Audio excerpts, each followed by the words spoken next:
Right now on the National Weather Desk, weather alert.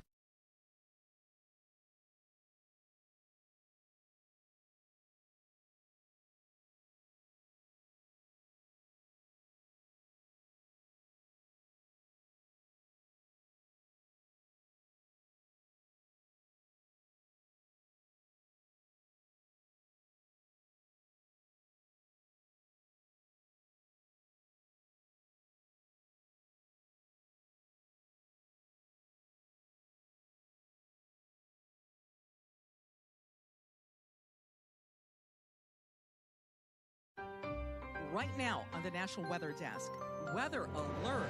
40 million Americans under the threat of severe weather today. Also, just in time for winter, concerns about a natural gas shortage. I'm worried about a peak day when we hit a polar vortex. We fall back this weekend, but is it time to stop changing the clocks? If we're going to have a permanent clock, it should be standard time.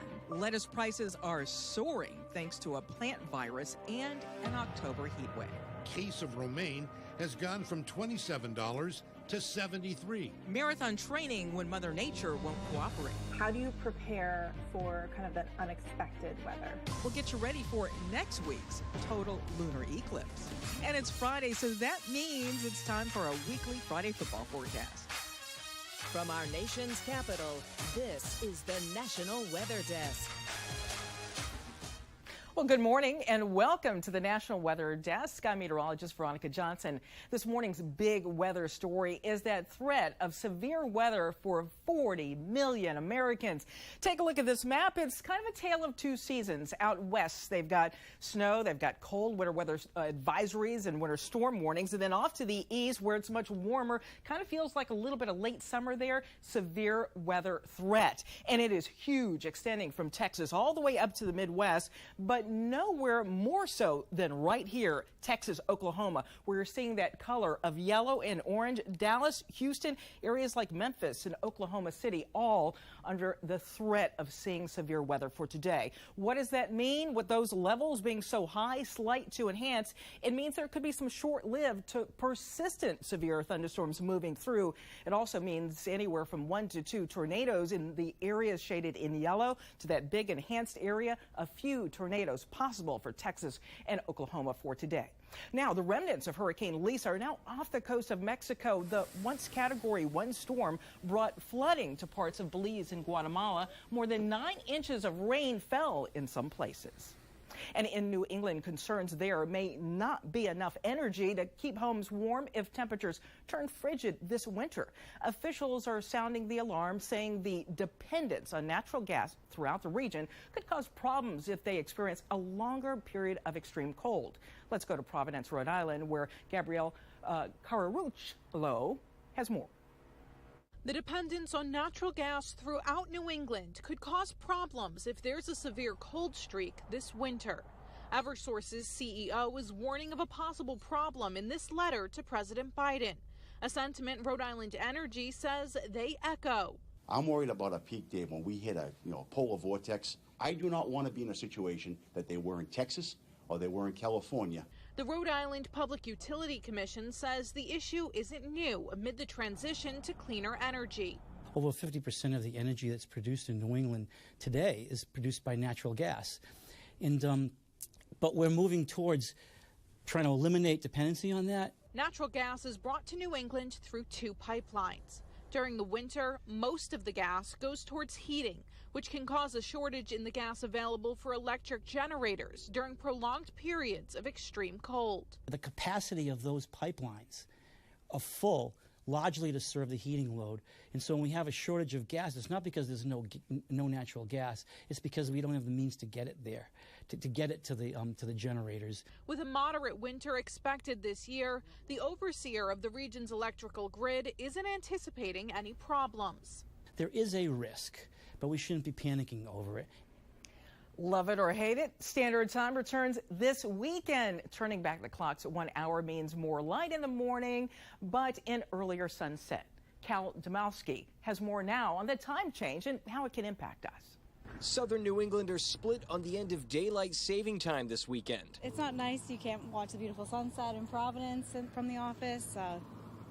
It's just dark and depressing. We have to rework the bedtime routine anyway with the 3-year-old, so in that sense, it's easier to get him to bed as it gets darker. Sunday's fallback means the sun's out earlier, but so too are the darker evenings. It's an interesting social accommodation that's been made, which doesn't mean it's not without some risk to health. Mary Karskadin is a professor at Brown University and runs a sleep lab at Bradley Hospital. She and colleagues in her field are concerned about the potential for permanent DST. If we're going to have a permanent clock, it should be standard time because it's more synchronized with the geophysical world. She says with daylight saving time, we're no longer syncing our social clock with the world clock and with our biological clock.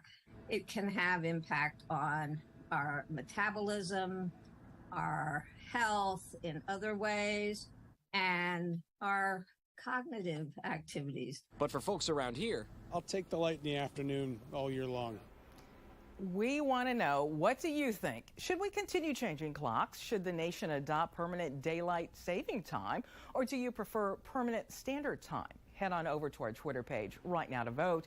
As you can see, the results this morning are pretty close. The time change also has an impact on driver safety. A new study in the journal Current Biology finds that collisions with deer spiked 16% right after that fall time change. You could chalk it up to deer mating season and the impact the time shift has on our sleep patterns. That sleep deprivation that we might see, that change in our sleep schedule, can result in jet lag-like symptoms. Mainly what we're seeing during this time is that it's leading to more impaired driving because drowsy driving is impaired driving. This comes with financial risks that can range anywhere from insurance deductibles rising and car repairs, as well as the physical toll if you're hurt in a crash. A disturbing report this week found a third of the world's glaciers are on track to disappear in the next 30 years. That includes 2 of them right here in the United States. Renee Marsh has more on what it means for the planet. Some of the world's most renowned glaciers are on track to disappear in the next 30 years, whether global warming is slowed or not. A sobering finding from United Nations researchers based on satellite data. Among the glaciers on the brink of vanishing are those in 2 of the most visited U.S. national parks, Yosemite and Yellowstone. Repeat photography documents the vanishing glaciers through time. Glaciers are one of the most valuable indicators of climate change because they are visible. We can see with our eyes the retreat of a glacier. The report finds that 1/3 of the planet's glaciers identified by the United Nations as locations of significance are set to disappear, and scientists warn the impact will be felt a world away. Glaciers' retreat is contributing to about 5% of global sea level rise. The impacts of this melting can be seen in our daily lives through, for instance, floods, as well as coastal erosion and even tsunamis. This is the time of year when black bears are foraging, looking for food before hibernation. In northern Michigan, hungry bears are causing problems for farmers. Meteorologist Heather Bricka is just outside Traverse City with details. People have already spotted black bears in their backyards, and Matt Harris in Benzie County said that they've been tearing through his fields, and this is what is left behind. We've had several bears around, just kind of touring the property, checking stuff out. He's been, well, it appears that a couple of them have been eaten in the cornfield on a pretty regular basis. In addition to corn, bears are drawn to bird seed and feeders, pet foods, and garbage. Bears are looking for food sources right now, and they will be for the next several weeks. And so just for the health and safety of the black bear, we recommend taking down any food sources that might attract them. The bears raiding the farm in Benzie County are eating old sweet corn and getting into the neighbors' garbage cans. He likes the older fields. I think the corn has a little more starch. The bears aren't getting too comfortable at the Harris farm now that most of the corn has been removed from the field. I'm not necessarily concerned at this point. He seems to be keeping his distance from the house, and we have had. Bears have a very good memory when it comes to food, which is why the DNR is reminding people to put away all possible food sources before the bears are able to find them. More than a month after Hurricane Ian ravaged Florida, mounds of trash are just now being picked up. Residents complained for weeks that the debris from the storm just sat there. Turns out there was a reason. Local station Wink TV reports the Homeowners Association never signed a required right of entry form.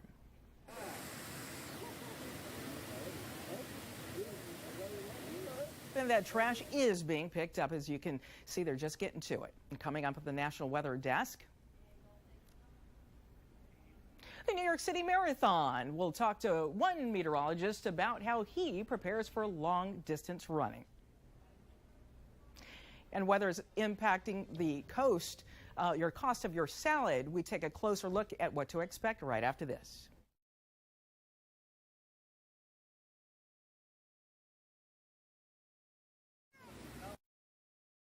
I'm meteorologist Charlie Lopresti with a look at the Northeast. We have a great day to end out the work week today, with most communities warming nicely through the 60s and low 70s. Here in the Northeast, look for a lot of sunshine. As we go throughout the afternoon, 1:30 or so, notice the lack of clouds. More of the same should be expected on Saturday. Now, the one difference I think you'll notice on Saturday in the Northeast will be the wind starting to pick up out of the southwest, and that will be even more prominent on Sunday. But look at these temperatures Saturday. We're in the low to mid 70s. Enjoy.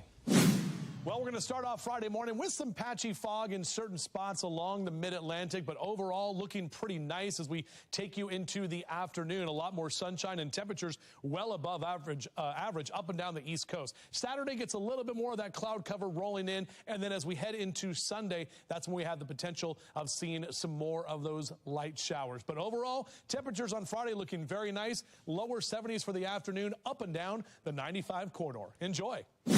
I'm meteorologist Vitas Reed. Here's a look at your southeast highs. We're looking at those temperatures in the 80s near the Tennessee Valley and towards the Mississippi Delta. Looks like we're seeing a little bit cooler air, but comfortable fall temperatures in Raleigh, 76 degrees, 79 in Charleston. Still kind of hot down in Tampa at 86 degrees, 85 West Palm. Nice and sunny conditions to start the day off, and through the afternoon, it looks like we stay dry. Our next weather maker is a nice line of storms that are going to be moving in as we get into Friday night, Saturday. Expect rain.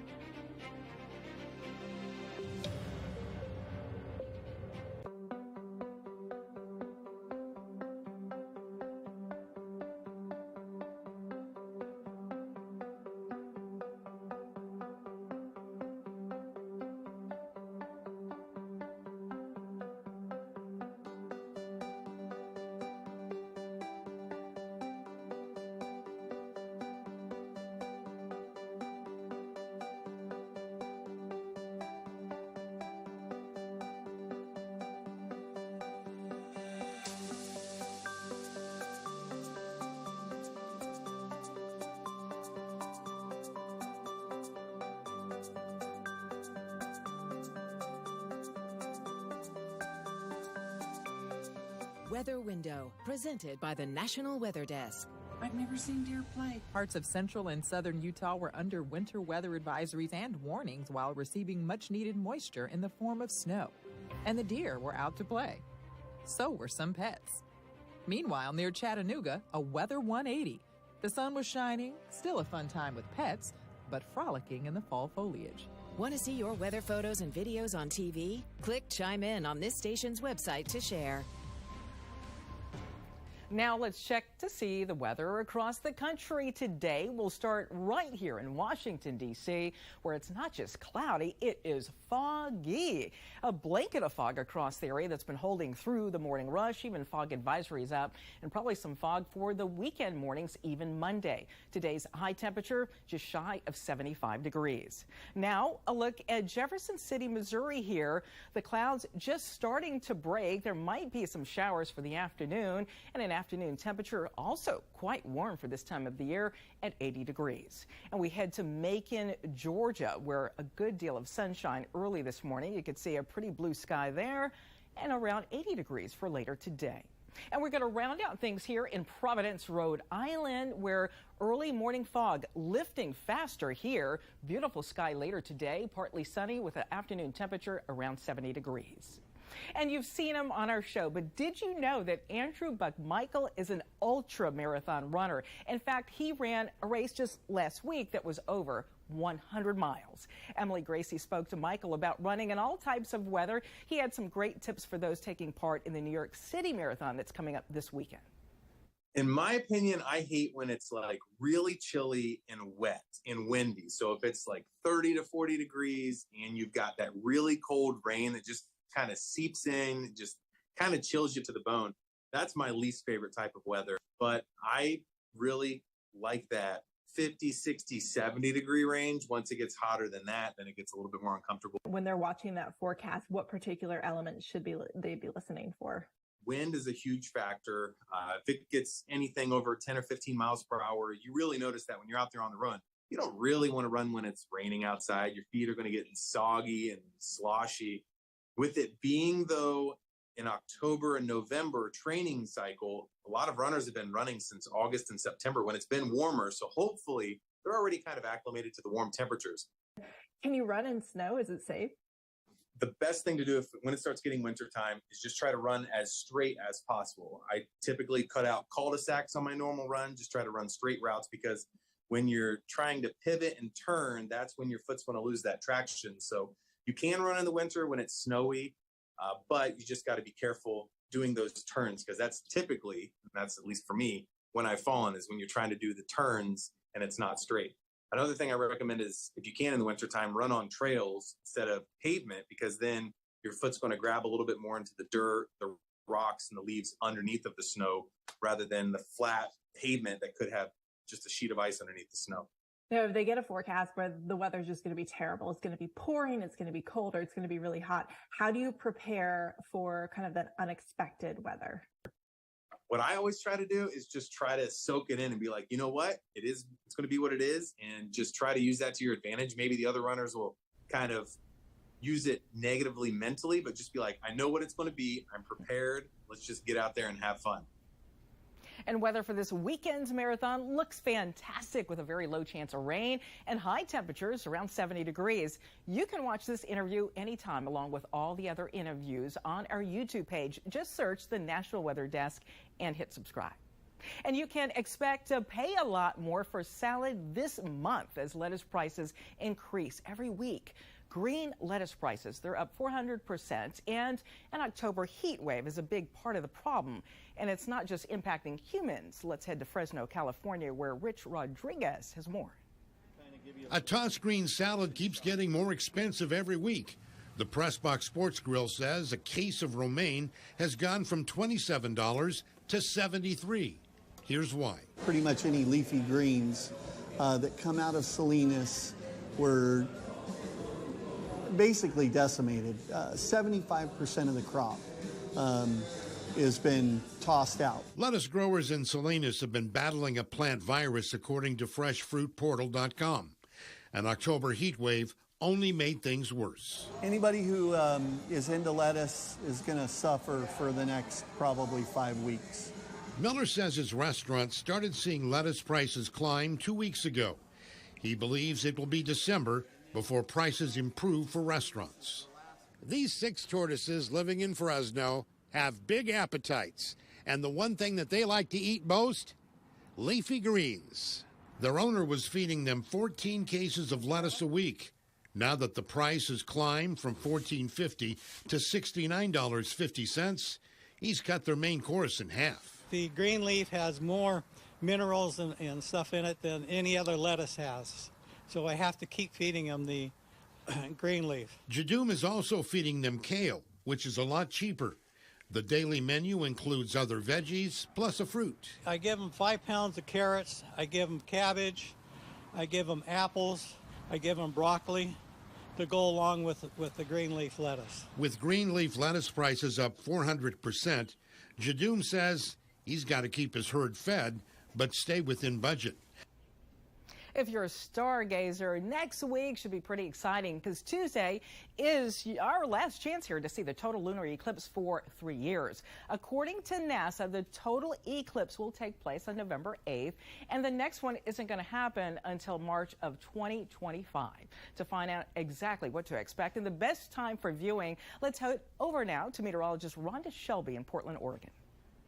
Next week, get your cameras ready for a total lunar eclipse, which will be visible across much of the world on Tuesday. On the morning of the 8th, the moon will pass through the Earth's shadow. Now, because of the Earth blocking the sun's reflection on the moon will turn that reddish hue during the eclipse, also known as a blood moon. The west coast will have a great view, 42 degrees above the southwest horizon. Partial eclipse begins around 1:09 a.m. Pacific Standard Time, with total eclipse around 2:16 a.m. Totality, that will last almost an hour and a half before the whole thing is over by 5:56 a.m. Not all hummingbirds are alike or even the same. A woman in Belmont County, Ohio, was out taking pictures of hummingbirds in her yard, and she quickly noticed something wasn't right. The first picture was a ruby-throated, and then the second picture, I'm like, oh, that's not a ruby-throated. That is something different. No one knows for sure just yet, but it's believed she spotted either a rufous hummingbird or possibly an Allen hummingbird. Neither species has ever been spotted in that part of Ohio, I should say. The Allen's hummingbird is native to the Pacific Northwest. A bird bander is planning on visiting this weekend in hopes of confirming if one of those rare species is now in Ohio. Well, it really is amazing how nature minds its business no matter what we're doing. Eugene, Oregon meteorologist Josh Cozart posted this content on his Facebook of fog forming right before his eyes. And we'll be right back after this short break.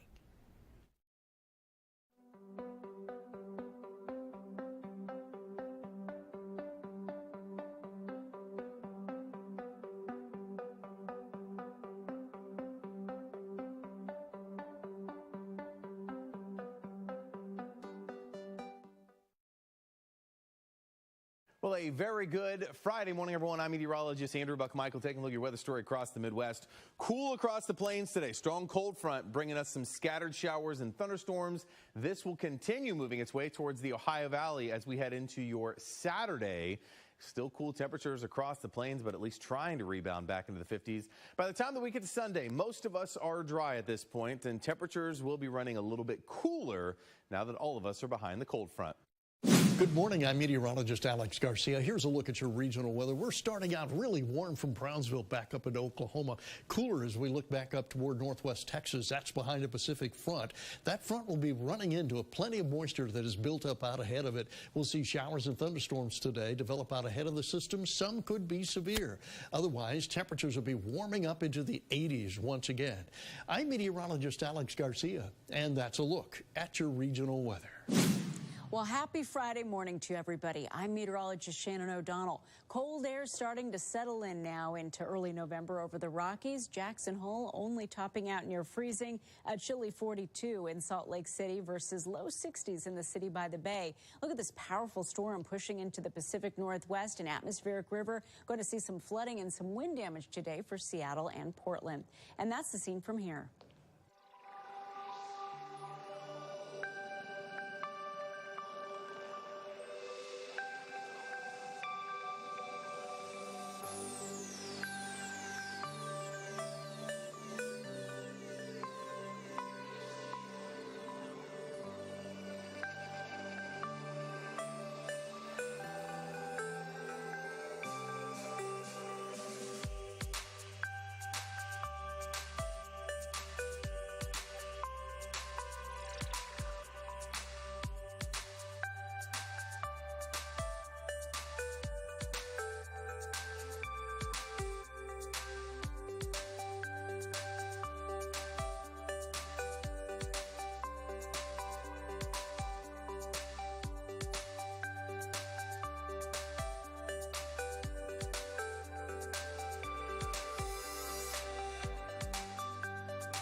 It is a huge weekend in college football as the top two teams in the nation square off. Meteorologist Katie Morgan is in Nashville to tell us if the weather is going to be a factor.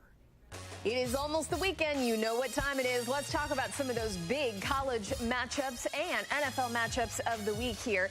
Going into Saturday, Air Force taking on Army. This is going to be held in Arlington, Texas. And temperatures temperatures can't be much better. 70 and sunny conditions for us. Alabama versus LSU, that in Baton Rouge, Louisiana. We'll look for a chance for showers here and temperatures holding in the low 70s. Probably the biggest game of the week, though. UT taking on Georgia in Georgia. We'll see a chance of rain and temperatures in the mid-70s. Then we take a look at our Sunday matchups. Big matchup going on in Kansas City. We've got the Tennessee Titans taking on the Kansas City Chiefs in Kansas City, Missouri. Temperatures will be in the upper 50s. This will be Sunday night football. As we head towards Tampa Bay in town taking on the LA Rams, and temperatures again will be looking quite warm there in the mid-80s. The sunshine. Chicago, Miami in town taking on the Bears. Temperatures in the low 60s with sunny skies. Hope you guys have a great weekend. I'm meteorologist Katie Morgan.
Before we go, here's one last look at today's poll. Should we continue changing clocks? Right now, staying with standard time is still leading.